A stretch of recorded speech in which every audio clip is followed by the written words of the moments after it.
Esta es la historia, sin embargo, del hombre que se convirtió en el general más joven de Europa desde Napoleón, que alcanzó el poder en un golpe de estado concebido por su hermano, que ocultó al mundo sus acuerdos con Hitler, que creía haber sido designado por Dios para llevar a cabo una cruzada que salvara a España, y que firmó condenas de muerte mientras se tomaba una taza de café.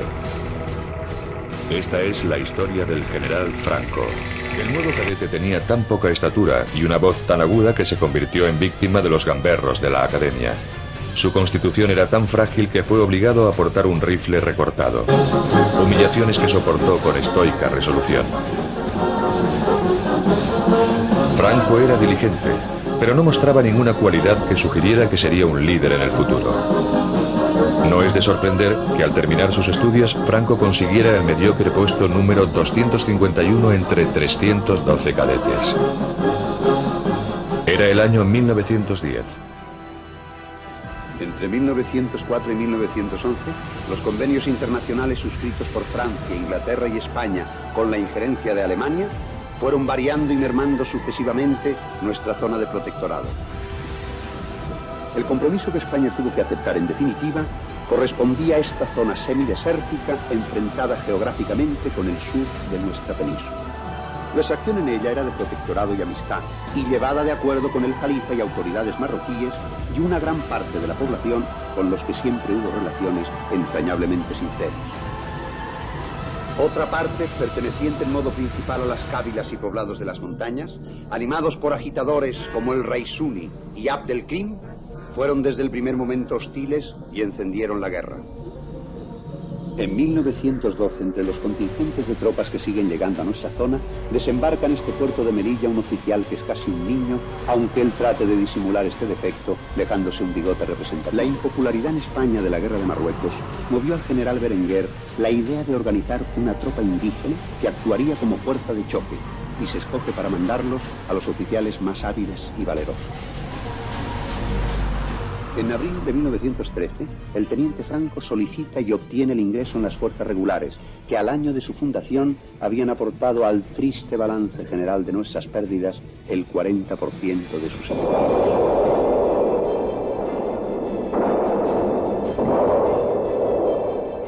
Ha estallado la guerra europea de 1914. Van a hacer olvidar a los españoles, espectadores del conflicto ajeno, que en Marruecos sigue estallando la guerra cada mañana para millares de hombres que luchan hasta la muerte por un palmo de terreno, por un pozo, un barranco o una loma.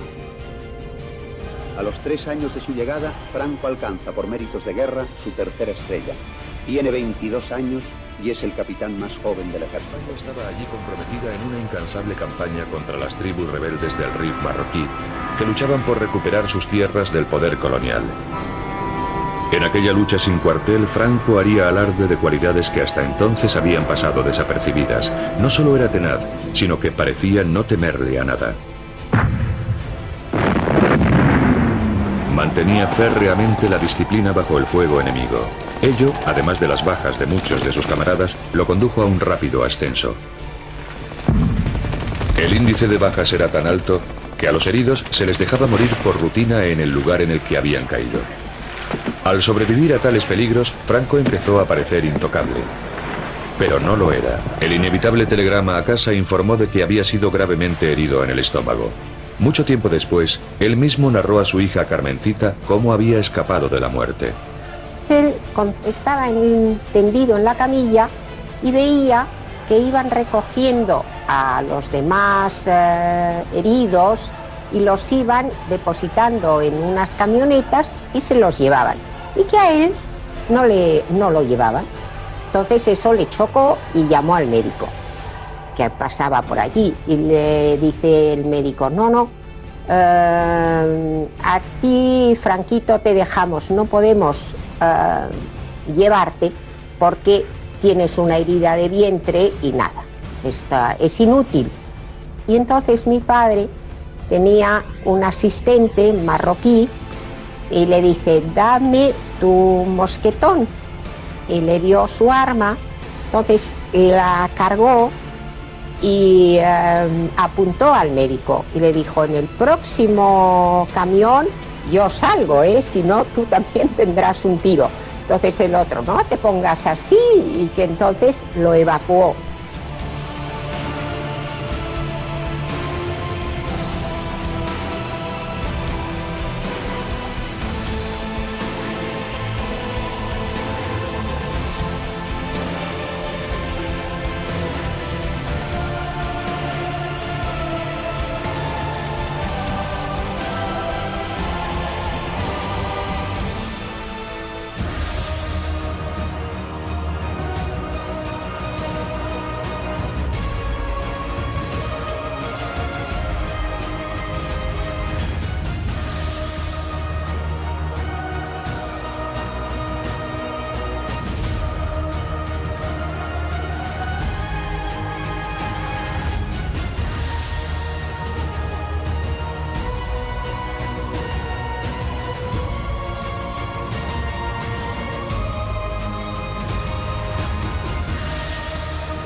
Fue aquí mismo, en el lugar que perpetúa este monolito, donde en junio de 1916 le alcanzó la primera bala. En el furioso combate del Viuz, tenía que tomar al mando de su compañía estas lomas conocidas por su buena fortificación y emplazamiento como las lomas de las trincheras. A mitad del asalto, se encontró con la bala que le atravesó el vientre. Sigue, a pesar de ello, al frente de sus soldados y conquista la posición, pero poco después la hemorragia le desvanece. En una camilla es transportado al puesto de socorro donde fue atendido por el capitán médico don Enrique Blasco Salas. El entonces capitán es hoy coronel y vamos a pedirle ayuda para poder rememorar los detalles de aquel trascendental suceso. Doctor Blasco Salas, ¿cuánto recibe usted a la herida? Encima de Celta, en la columna Lleva, en el poblado moruno El Viuz, precisamente en la loma de las trincheras. ¿Fue un combate muy violento? Hubo el combate demasiado violento. Hubo 247 bajas y se ganó la batalla. En una intensa lluvia de balas, Franco cogió un fusil y empezó, y al ir a disparar cayó herido. Y unos regulares de él lo trajeron al puesto de socorro que estaba cerquita y ya se le curó y se le mandó a acudir a Federico, que era el puesto de socorro. ¿Cuál fue su diagnóstico antes de reconocerle? Muerto. ¿Le dijo a usted algo? Me dijo, doctor, me moriré. Y yo, ¿qué va? Habéis estado hechos unos jabatos. Y se lo llevaron. ¿Qué tal se portó como paciente? Muy bien, formidable. ¿Puede usted decirnos, doctor Blasco Salas, en qué consistió esa herida calificada por usted y otros médicos como milagrosa? Pues hay que venir aquí y ver la radiografía que se hizo. Y que se archiva. Pulmones y el diente. Y este es el diagnóstico. La bala me interesó por el diente. Y yo al hígado. Pero estaba Franco en inspiración forzada. O sea que el diafragma levantaba para arriba. Y la bala rozó el diafragma por abajo y salió por atrás. Pero claro, si Franco tiene una inspiración natural, una respiración, no inspiración, pues la bala hubiera atravesado el hígado y hubiera quedado muerto.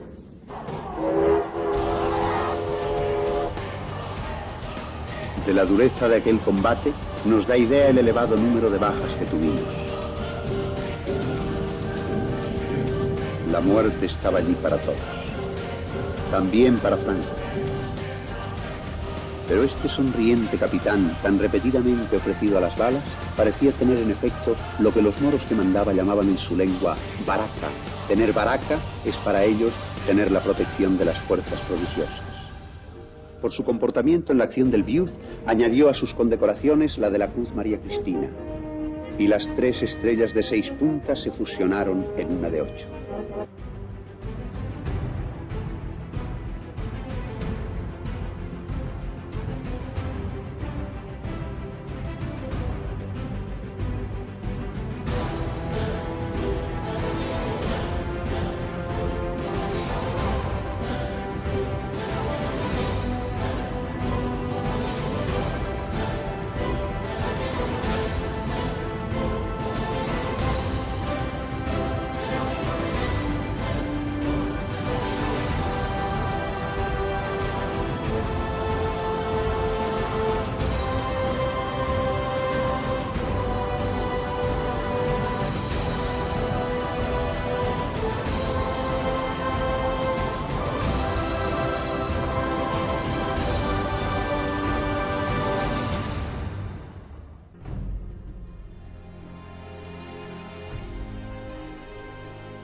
Marruecos, una tierra despiadada a la que España había estado atada desde hacía siglos. Sin embargo, en aquel remanente del antiguo imperio sería donde se formaría el joven Franco. Sin África, diría más tarde, no podría explicar lo que soy.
En 1911, el rey Alfonso XIII ordena al general Dámaso Berenguer la creación del primer grupo de fuerzas marroquíes, como ya venían haciendo otros países que utilizaban tropa indígena en sus ejércitos coloniales.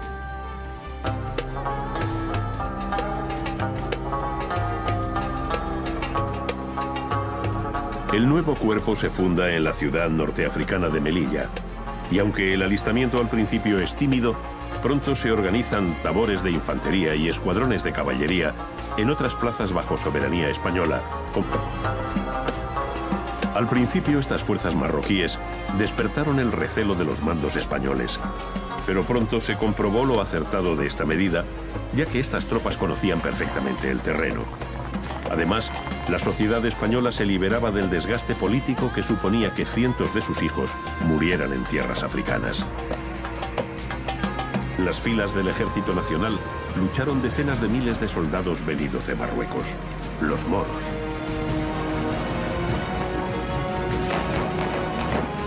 Utilizados como punta de lanza del ejército de Franco, la fama de la combatividad con que se empleaban en la batalla pronto les granjeó una siniestra aureola.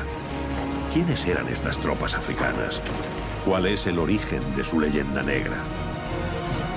Al frente de una de estas unidades se encontraba un militar cuya reputación de valor corría pareja con los métodos expeditivos que a menudo empleaba con el enemigo. Era Mohamed Ben Misian. El detalle más importante es que fue una unidad indígena, pero con un porcentaje de soldados españoles y de mandos intermedios peninsulares.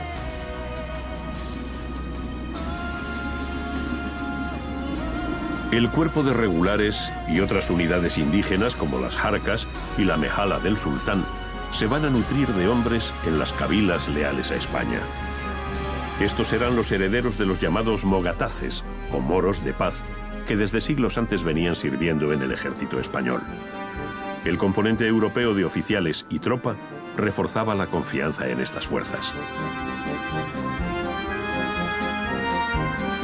El cortejo continúa su marcha escoltado por la Guardia Mora. Así recorren diversos lugares de la capital entre el entusiasmo de la muchedumbre que no cesa de vitorearles en los lugares del trayecto. Franco recompensa a estos soldados norteafricanos eligiendo como guardia de honor para sus apariciones públicas un escuadrón de caballería marroquí, popularmente conocida como Guardia Mora. Esta unidad hará las funciones de escolta en desfiles y actos de representación de la jefatura del Estado hasta la independencia del Marruecos español.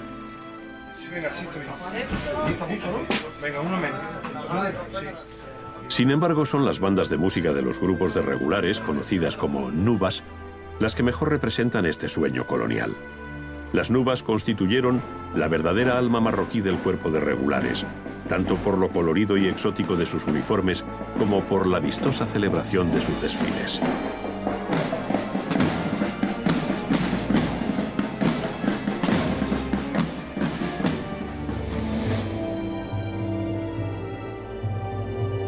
El final de la guerra supone para Ben Misian el ascenso a las más altas esferas del estamento militar, caso único en la historia del ejército español.